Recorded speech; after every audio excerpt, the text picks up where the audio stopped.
अमित शाह का मिशन कश्मीर। नमस्कार, ABC news देख रहे हैं आप और मैं हूं आपके साथ सोहन सिंह।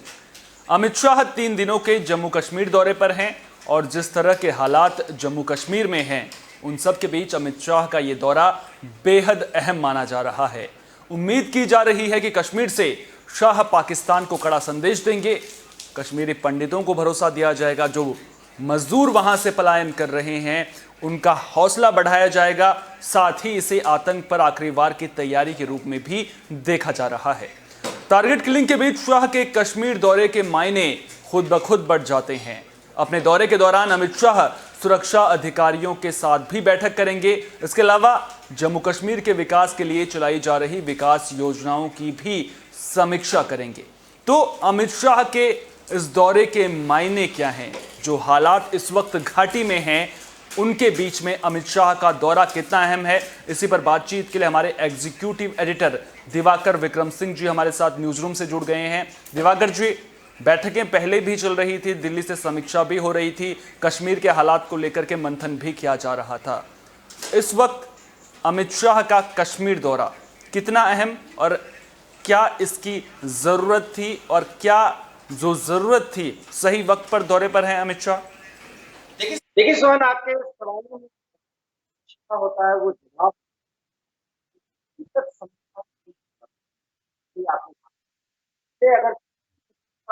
और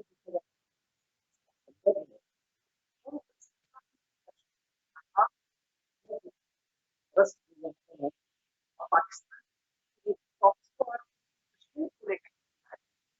और उन जितनी खराब लड़ते रहे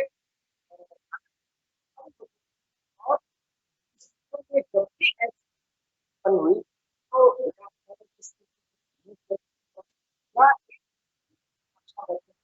हुआ था 7 सालों की नहीं, लेकिन 2 साल 2 महीने ये जो समय, जब ये समय ऐसा लगता है कि और जब आता है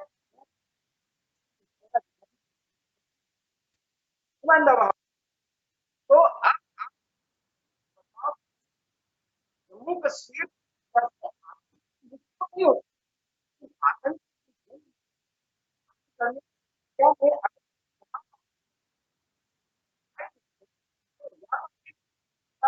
या आज ही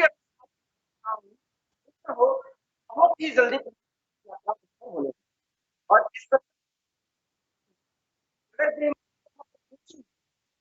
तो यूनिफाइड कमांड और के तहत बातचीत होगी। ये तो एक मुद्दा है, ये तो सहज एक आप सवाल कर सकते हैं क्योंकि ये खबरों में है। बिल्कुल। लेकिन उससे भी आगे की बात है जो आपने सवाल में ही पूछा था कि वो विकास कार्यों का की भी समीक्षा करेंगे। वास्तव में ये द्विस्तरीय लड़ाई में एक तरफ जिस विकास का वायदा इस सरकार ने किया है, जम्मू कश्मीर को धारा 370 और 35 से खत्म करने के बाद पूरी तरह से बदला जाएगा, उसकी जो शुरुआत हुई है उसमें जो हिंड्रेंस पैदा करने की कोशिश की गई है, वास्तव में उसकी समीक्षा के बाद उसके संदर्भ में कोई निर्देश जारी किए जाएंगे जो वहां का लेफ्टिनेंट गवर्नर करेगा। तो एक बड़ी कवायद है जिसको हमें ये समझना होगा कि केंद्र सरकार 2 साल पहले जिस बात को लेकर के आगे बढ़ी थी और ये गृह मंत्री बहा देने का दावा कर रहे थे, आज उसमें एक नई धार लाने की कोशिश करेंगे। इस कोशिश में वो कितना सफल होते हैं तो आने वाला समय बताएगा। लेकिन इस दौरे का महत्व सिर्फ और सिर्फ ये है कि एक तरफ जम्मू कश्मीर के विकास के लिए जो काम किया जाना है उस पर पूरी नजर होगी और साथ ही साथ यूनिफाइड कमांड सिस्टम के तहत जिस तरीके से पूरा बिल्कुल कहीं ना कहीं जम्मू कश्मीर के विकास पर नजर रहेगी। इसके अलावा सुरक्षा अधिकारियों के साथ में भी वो बैठक करेंगे। अच्छा, जब अमित शाह गृह मंत्री बने थे, तो मुझे याद आता है 2019 में वो बने थे। उसके बाद उन्होंने सबसे पहले अगर दौरा किया था तो वो जम्मू कश्मीर का ही किया था। जिस तरह से मैंने आपसे सवाल भी पूछा था कि पहले दिल्ली में बैठकर बैठकें होती थी, उसके बाद उनके लिए जम्मू कश्मीर के मायने क्या हैं, उस दौरे के बाद आप खुद ब खुद अंदाजा लगा सकते हैं। आपने विकास कार्यों की समीक्षा को लेकर के बात की। विकास कार्यों की समीक्षा करना इस वक्त में बेहद अहम इसलिए भी हो जाता है क्योंकि जम्मू कश्मीर की अर्थव्यवस्था, कोई भी मजदूर वर्ग होता है वो अर्थव्यवस्था की रीढ़ की हड्डी माना जाता है, उसकी धुरी माना जाता है। और जिस तरह का माहौल इस वक्त टारगेट किलिंग के बाद जम्मू कश्मीर में बना हुआ है, जिस तरह से मजदूरों का पलायन वहां से हो रहा है, तो उनको हौसला देने का भी काम ये दौरा करेगा कि आप सुरक्षित हैं, इस तरह का आश्वासन देने की कोशिश भी की जाएगी। और ये इसलिए भी कहीं ना कहीं जरूरी है क्योंकि जो गैर कश्मीरी नागरिक हैं उनके मन में डर बैठ रहा है। देखिए, डर तो बैठना स्वाभाविक है क्योंकि डर पैदा करना ही आतंकवाद का या आतंकियों का उद्देश्य है। या इस प्रॉक्सी वॉर के तहत पाकिस्तान यही तो चाहता है कि डर पैदा हो, सांप्रदायिक उन्माद पैदा हो। जिस तरीके से कश्मीरी पंडितों को वापस लाने की एक प्रक्रिया शुरू हुई है, उसमें भी हिंड्रेंस पैदा किया जाए, उस प्रक्रिया को ही ध्वस्त किया जाए। बड़ा सवाल यह है कि सिर्फ कश्मीर ही पहुंच करके अमित शाह बहुत कुछ संदेश नहीं देंगे। वास्तव में उन रिमोट एरिया में और उन पीड़ित परिवारों के पास अगर वो जाते हैं, तो कोई भी मंत्री जाता है तो पीड़ित परिवारों से मिलता है। और सिर्फ चंद मिनट मिलने से अगर आप पूरा डर खत्म कर दें, मैं ये नहीं मानता। वास्तव में वहां अगर पीड़ित परिवारों के पास पहुंचेंगे तो औपचारिक तौर पर पीड़ित परिवारों के पास पहुंचने का एक जो है उसके एक राजनीतिक मायने होते हैं, उसका एक भावनात्मक पहलू है। इसके साथ ही साथ जो वो संदेश देंगे कि ये क्षेत्र अशांत है, अब ये भारत का एक संपूर्ण प्रबुद्ध संपन्न राज्य बन चुका है।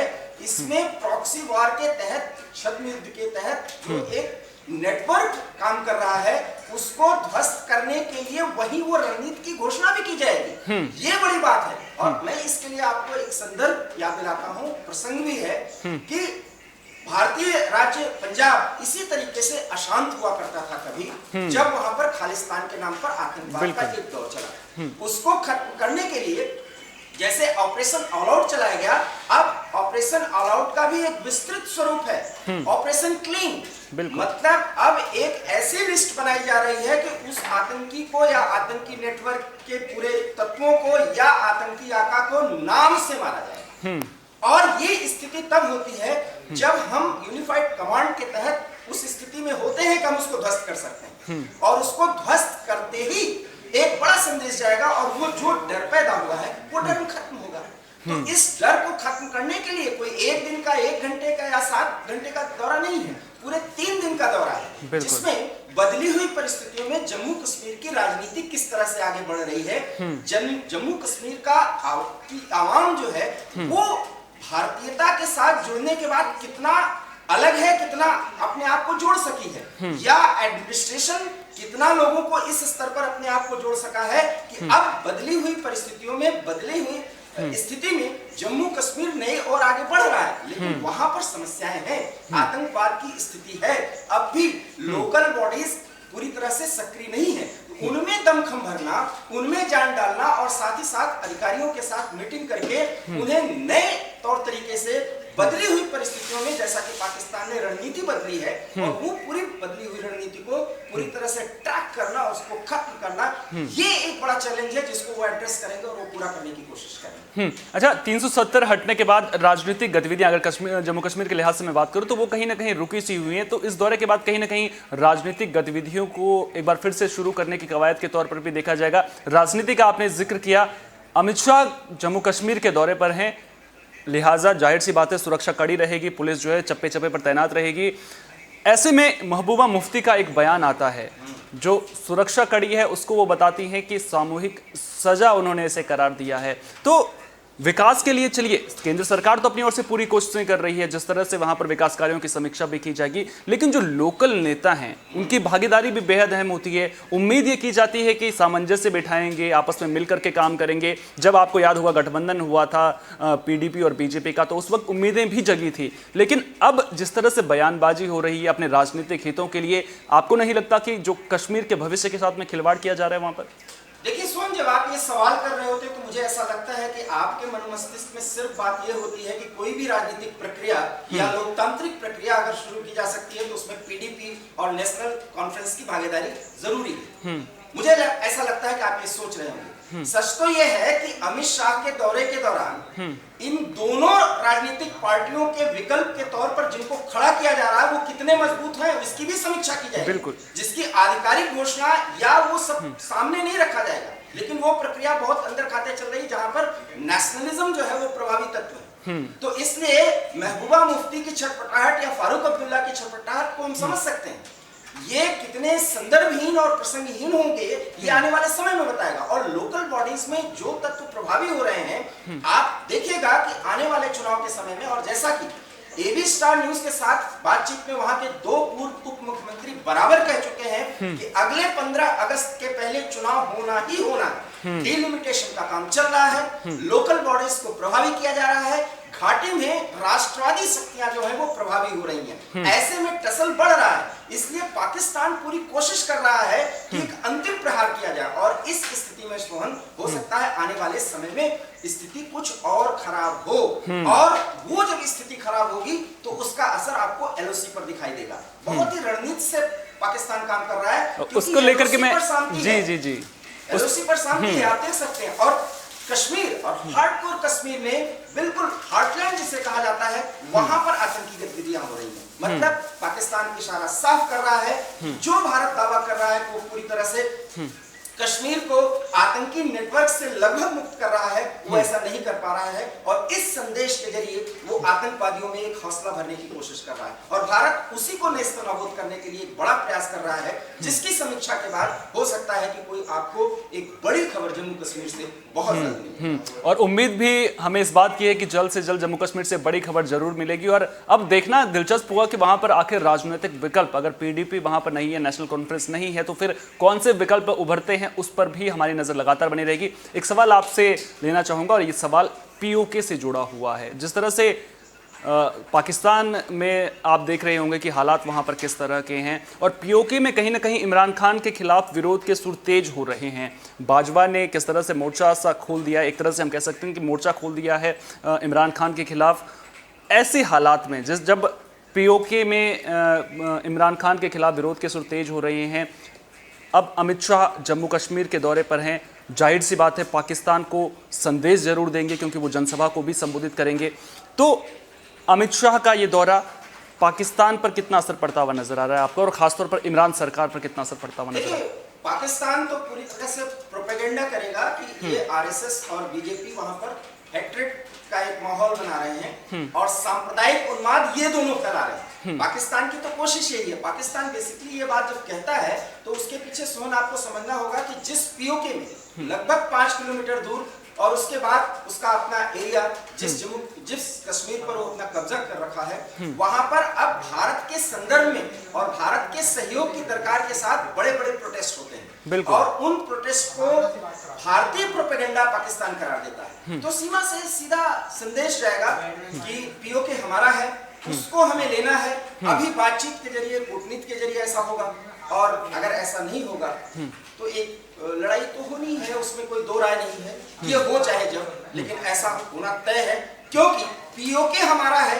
ये भारतीय पक्ष अब ये कह रहा है, ये बातचीत होनी चाहिए उस पाकिस्तान से जिसकी वकालत फारूक अब्दुल्ला यहाँ बैठ के कर रहे होते हैं, महबूबा मुफ्ती कर रही होती है कि दोस्ती करिए तभी शांति आएगी। यस, हम चाहते हैं हम दोस्ती करें, लेकिन पीओके हमें दे दीजिए। अब बात उल्टी हो गई, और इस बात से अगर बीजेपी पीछे हटेगी, अमित शाह पीछे हटते हैं, प्रधानमंत्री पीछे हटते हैं, तो इस देश की जनता स्वीकार नहीं करेगी। अब उस लेने देने की प्रक्रिया में कब तक ये माहौल बना रहता है, कब तक ये प्रॉक्सी वॉर चलता है, ये तो देखना होगा।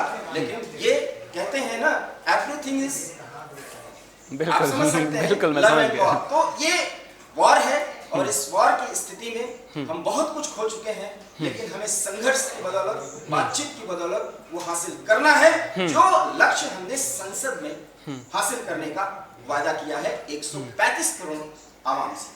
बिल्कुल, कहीं ना कहीं कूटनीतिक तरीके से बातचीत की ज़रूरत तो ज़रूर है, लेकिन उसके लिए जो शर्तें हैं वो पाकिस्तान को ज़रूर माननी पड़ेंगी। और अगर जिस तरह से आपने कहा कि अगर प्रधानमंत्री नरेंद्र मोदी, अमित शाह पीछे हटते हैं तो फिर जनता को ये बिल्कुल भी बर्दाश्त नहीं होगा। जनता इस मुद्दे पर तो बिल्कुल भी, इस बात को बिल्कुल भी बर्दाश्त नहीं करेगी। आखिरी सवाल आपसे लूंगा और ये सबसे अहम सवाल है। अमित शाह को राजनीति का चाणक्य कहा जाता है। जब भी वो कोई दौरा करते हैं तो उसके पीछे बहुत बड़ी प्लानिंग छिपी होती है। पूरा उनका जो काम करने का तरीका है उससे पूरी दुनिया भली भांति वाकिफ है। किस तरह से वो समीकरणों को बदल देते हैं पूरी दुनिया जानती है। कश्मीर के लिहाज से देखें, आतंकवाद बड़ा मुद्दा है। एनआईए वहाँ पर लगातार छापेमारी कर रही है। सुरक्षा बल आतंकियों के साथ मुठभेड़ में लगे हुए हैं और लगातार आतंकियों का खात्मा यहाँ से भी हो रहा है। कूटनीतिक तरीके से अगर अमित शाह के इस दौरे को देखें तो क्या आतंक पर ये फाइनल प्रहार की तैयारी के रूप में देखा जाए इसे? देखिए, भारत के संदर्भ में अगर देखें तो सुरक्षा बलों की तरफ से फाइनल प्रहार ही होता है, लेकिन ये ऐसा एक भस्मासुर है कि वो समय समय पर अपनी उपस्थिति दर्ज कराता है। इसके पीछे की रणनीति सोहन बहुत जरूरी है समझना। जो नेटवर्क है, जब तक आप उसको ध्वस्त नहीं करेंगे तब तक मामला नहीं बनेगा।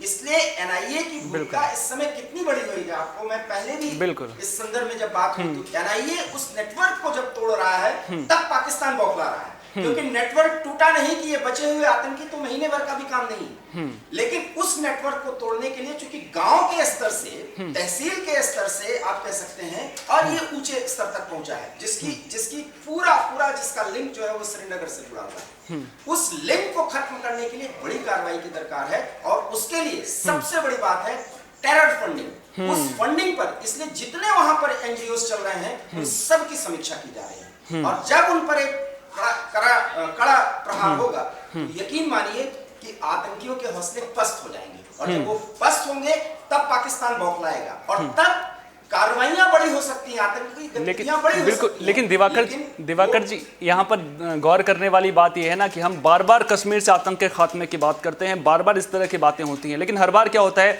जैसे ही आतंकियों के खिलाफ एक्शन प्लान तैयार किया जाता है, आतंकियों पर गाज गिरनी शुरू होती है, वो डर के एक बार फिर से पाकिस्तान में जाकर के छिप जाते हैं। वहां पर तो उनके लिए एक तरह से कह सकते हैं कि उनके पलने फूलने की जगह है। मैं अपना वही तो आप पूछ रहे हैं, अपना सवाल अपना में एक बात कि आप तो ऐसी बात कर रहे हो जैसे कोई कश्मीर की समस्या।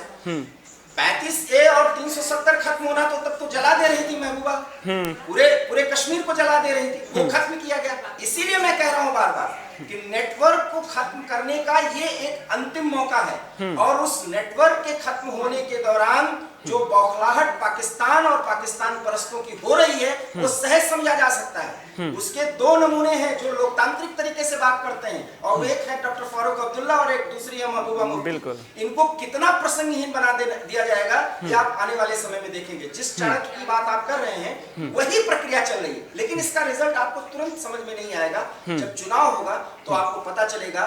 कभी कोई नेशनलिस्ट फोर्स लाल चौक पर तिरंगा फहराने की हिम्मत जरूरत किया करती थी? यही प्रधानमंत्री मुरली मनोहर जोशी के साथ जब झंडा फहराने गए थे तो एक इवेंट बना था। आज वहां झंडा ही नहीं, आज वहां पर हिंदुओं के त्योहार भी लाल चौक पर मनाए जाते हैं और इसकी रिपोर्टिंग और इसकी एंकरिंग आप जब कर रहे थे मुझे बहुत अच्छी तरह याद है। ये बदली हुई परिस्थितियां वो स्वीकार नहीं कर पा रहा है, इसलिए वहां आतंकी गतिविधियां नहीं होंगी ये नहीं कहा जा सकता। ये कहते हैं तो हम फिर एक पक्ष को देख रहे हैं, वहां पर नेटवर्क को ध्वस्त किया जा रहा है और उसमें समय लगेगा। बिल्कुल, कहीं ना कहीं नेटवर्क को ध्वस्त किया जा रहा है और उसमें वक्त जरूर लगेगा। कितना वक्त लगेगा ये देखने वाली बात होगी। बहुत बहुत शुक्रिया दिवाकर जी, तमाम जानकारी को हम तक साझा करने के लिए थे हमारे एग्जीक्यूटिव एडिटर दिवाकर विक्रम सिंह जी, जो पूरी खबर पर हमें जानकारी दे रहे थे। तो कश्मीर में आतंक पर फाइनल वार की तैयारी शुरू हो चुकी है। हर बार सुरक्षा बल आतंक पर फाइनल वार करते हैं, लेकिन अब जो है उनकी जड़ों को नेस्तनाबूद करने की प्रक्रिया शुरू हो चुकी है। एनआईए एक्शन मोड में है और इस बीच अमित शाह जम्मू कश्मीर के दौरे पर हैं, यानी कि उनके दिमाग में ज़रूर पहले से पूरी प्लानिंग होगी। आखिर इस प्लानिंग के परिणाम कब देखने को मिलेंगे? उम्मीद तो यही है कि इस प्लानिंग के परिणाम सुखद होंगे। जम्मू कश्मीर से आतंक का पूरी तरह से खात्मा होगा ताकि एक बार फिर से घाटी में अमन चैन स्थापित हो सके और जो विकास कार्य रुके पड़े हैं आतंकवादी गतिविधियों की वजह से एक बार फिर से वो पटरी पर लौट सकें। फिलहाल के लिए इस खास पेशकश में इतना ही। देश दुनिया की तमाम अहम खबरों के लिए आप जुड़े रहिए एबी स्टार न्यूज़ के साथ, क्योंकि यहाँ पर खबरों का सिलसिला कभी नहीं थमता।